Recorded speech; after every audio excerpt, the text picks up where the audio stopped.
अगर आपके दिन एक जैसे लग रहे हैं तो सुनिए ये बात, टाइम सीधा नहीं है, वो एक गोल चक्कर है, कभी खत्म नहीं होता।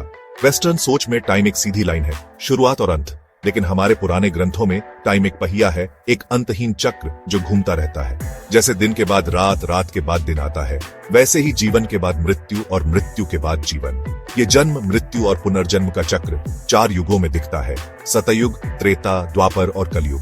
हर युग के अपने गुण, धर्म और कर्म होते हैं। सोचो, ब्रह्मा जी का एक दिन 435 बिलियन साल का होता है। इतने टाइम में ये युग हजारों बार रिपीट होते हैं। जब ब्रह्मा जी सोते हैं तो दुनिया खत्म हो जाती है, और जब वो जागते हैं तो फिर से बनती है।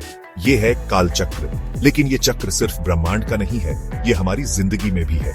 सुख दुख, उतार चढ़ाव, जीवन मरण, सब इसी चक्र का हिस्सा है। इस चक्र को समझना सिर्फ ज्ञान नहीं है, ये मोक्ष का रास्ता है। जब हम ये समझ जाते हैं कि सब कुछ बदलता है और फिर से होता है, तो मोह कम हो जाता है और आत्मा सच्चाई की ओर बढ़ती है। कर्म इस चक्र को चलाता है, जो बोगे वही काटोगे, इस जन्म में या अगले में। टाइम का चक्र कभी नहीं रुकता, लेकिन इसे समझकर हम अपनी जिंदगी बदल सकते हैं। ये ज्ञान, ये राज हमें टाइम से परे ले जाता है, क्योंकि जो टाइम को समझ लेता है वो जिंदगी जीत लेता है।